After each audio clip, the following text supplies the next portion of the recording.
Okay, so I have a story I'd like to share with you guys. So a couple weeks ago, I found and applied to a nice job. Just doing some job searching, just trying to get out of retail, and I found a really nice job, and I got hyped for it. And I applied. I poured my heart into the cover letter and everything, sent it on its way, and hoped for the best. And then a few days later, I got an email for an interview, and I was like, "Holy heck!" Yes, let's go, let's go. So I responded like, yeah, interview me, let's go. And I got really excited because it seemed like a really nice job. Like it felt like it was gonna be a good fit for me, basically. It was a job that I wouldn't hate waking up in the morning to go work for. And also I'd be able to make a lot more money than I am right now, and I'd be able to move. I'd be able to move and get a nice downtown apartment, a really nice downtown apartment with a big view for my cats, both of my cats. And I was just getting super duper hyped in the fantasy of, if this goes right, then all these other things are gonna go right too. Cause that's a nice thought. But when that hype started dying down, I started noticing some stuff. The first red flag was that the email actually didn't mention the actual job title. And initially, I thought, just because of the way it was wording everything, I thought it was the parent company that was reaching out to me. It was the parent company that put up that listing. And then I went to the website that was on the email, and that's when I just thought, oh no. Oh no. Oh no. No, no, no. I instantly recognized the format of the website. I've seen it before when I was job hunting about a year ago. It was fancy, it was simple, and it was sketch. Dare I even say it was sus. And then that's when I started to follow the breadcrumb trail here. I looked up the domain owner of the website, and as it turns out, they own other very similar websites. One in sports marketing, one in advertising, basically different areas of marketing. Each website different, but so strikingly similar at the same time. And then I kept digging. I looked up what I thought was the parent company, and they had absolutely no internet presence whatsoever, aside from like a job listing here or there. I keep looking. There's no office location. They don't exist anywhere physically. Then I go back to the job application and look up the initial company that I thought was gonna contact me. And as it turns out, that company is legit and it's privately owned. So that means it doesn't have a parent company at all. So who the frick is gonna interview me? Who sent this email to me? How did they get my email? And that's when I realized, like, this is a scam. This is one of those scam jobs. One of those jobs that's promising way more than it actually is. So at that point, I feel catfished, heartbroken,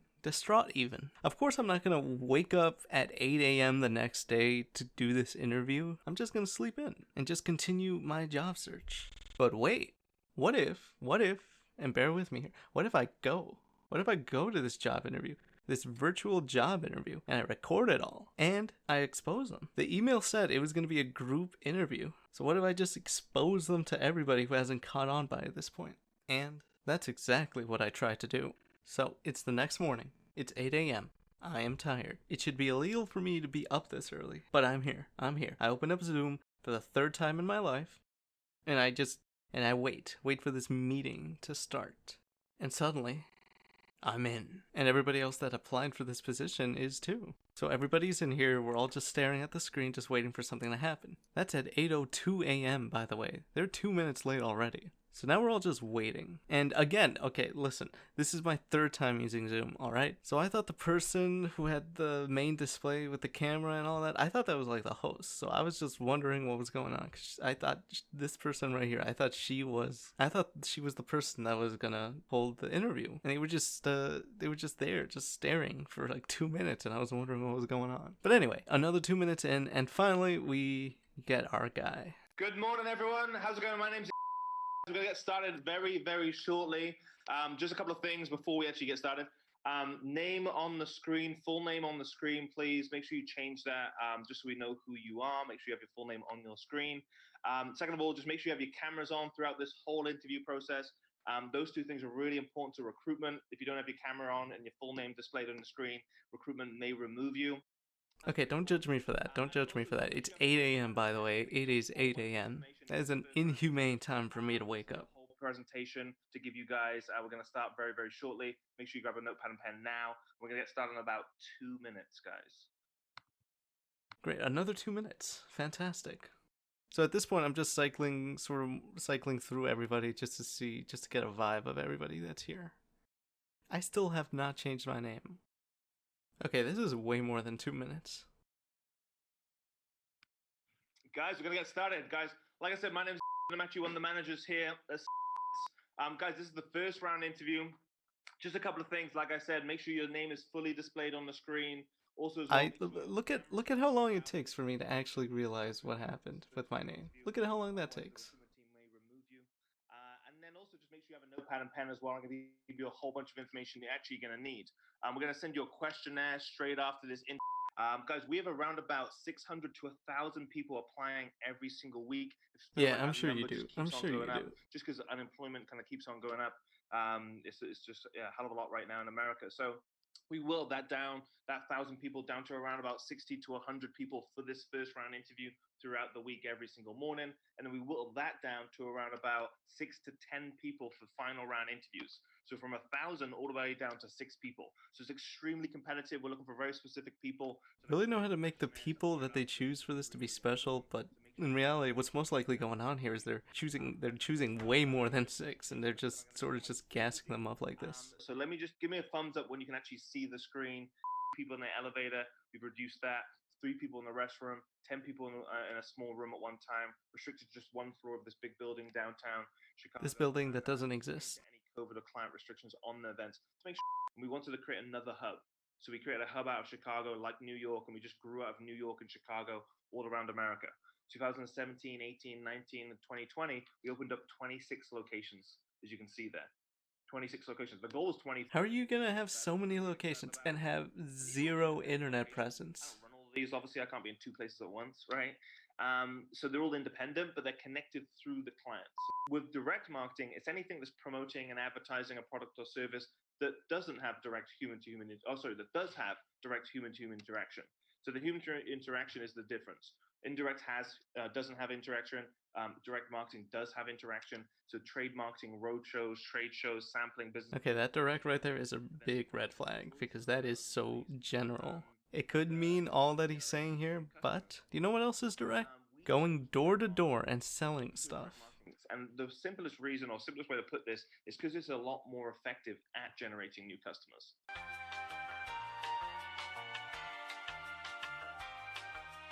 But guys, that's pretty much it. Like I said, I love talking about our business. As you can probably so at this point, I sense that it's about to wrap up, and so I sort of expect like a quick Q&A sort of thing. And I was just trying to run it through my head how I'm just gonna expose them. But before I could, he just sort of rushes the end. And like I said, also for us to select people for that final round interview later today with one of our senior executive managers to actually make a final decision. Guys, best of luck. I know there's so much competition. And you can see me here trying to scramble to get a word in, but before I can, it just... Soon. Bye-bye. See you later. So at this point, I was 100% certain that this is some sort of scam. I mean, I pretty much already was, but this is 110.1%. And I know this because the job I applied for, first job I've applied to in almost a year. That was for a graphic designer. So I don't know how the frick they got my email and contacted me for this. I actually tried to go through my Zoom history and stuff to see if I could find the contact email for everybody that was in that Zoom call, just so I could give them a heads up hey, this isn't what you might expect. But unfortunately, I couldn't find anything like that. Couldn't find a way to contact anyone there, which sucks because I saw some pretty young people in there. Like this may seem like one of those things, especially when he was listing how much money you can make a week. This is definitely one of those too good to be true scenarios. You might be wondering about that questionnaire he sent after. It's literally just a quiz or a test. It was just basically writing down stuff that he said, numbers, the numbers and figures, when the company started, how many clients they have, stuff like that. What? What's the point of that? But yeah, I didn't do that. And so later on, I decided to actually contact the business that I initially applied for, just to see if the job was legit and if they were hiring. And as it turns out, the job was legit, but they filled that position a while ago. And on the day that I called too, I saw that they put up another listing for pretty much the exact same job on some other weird job seeking site. So I just let them know that somebody out there is pretending to be them to lure in potential hires for a job that's not what they applied for. Funny enough, something like that also happened to me 2 years ago. I applied for a job at like a bookstore, and stuff was sketchy about it, so I just called the bookstore to see if they were hiring, and they're like, yeah, we know. We're not actually hiring. Somebody's pretending to be us for some reason. We were taking care of it. So yeah, why are they doing this? Why are they taking other places' names and other places' positions and basically just lying about it? Like, I feel like at a certain point, this can't be illegal, can it? This isn't my first run-in with this type of job. Like I mentioned earlier, last year when I was job hunting, I ran into a bunch of similar jobs where on the surface it looks real, but it just all comes crumbling apart once you look into it. And really what happens after you get hired on one of these things is basically, and this is from talking to other people who have had similar experiences and looking on the internet, it's all either just door-to-door sales, call center stuff, selling stuff over the phone, or in the more severe cases, a straight-up pyramid scheme. And they lure in people who are desperate, people who are just trying to get a good job. And when the reality hits that the job they applied for isn't what it turned out to be, well, in their mind, they might think, hey, at least I have a job, and they stick around. And I 100% expect like this type of business to have such a high turnover rate, and that's why they just got to keep doing stuff like this to get people in. Just keep spamming and everything. Like imagine if I wasn't such a non-boomer and didn't know how to look stuff up online in detail, just to sort of fact check everything, just to verify that the place that I'm applying for is real, even though I applied for something in graphic design. If I didn't have an inkling that this other gig that they showed off during that Zoom meeting, it seemed fine. It seemed appealing. They talk about how promotion works, how much you make in a week, how you could sort of set your own hours. It was just 30 minutes of bait. And these companies, they're masters of baiting.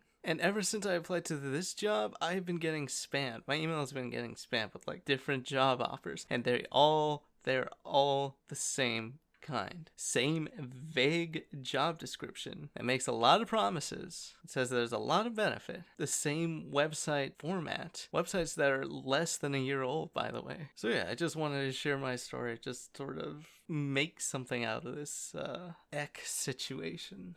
Here's some tips, by the way, in case like you run into a job that you're not super sure about.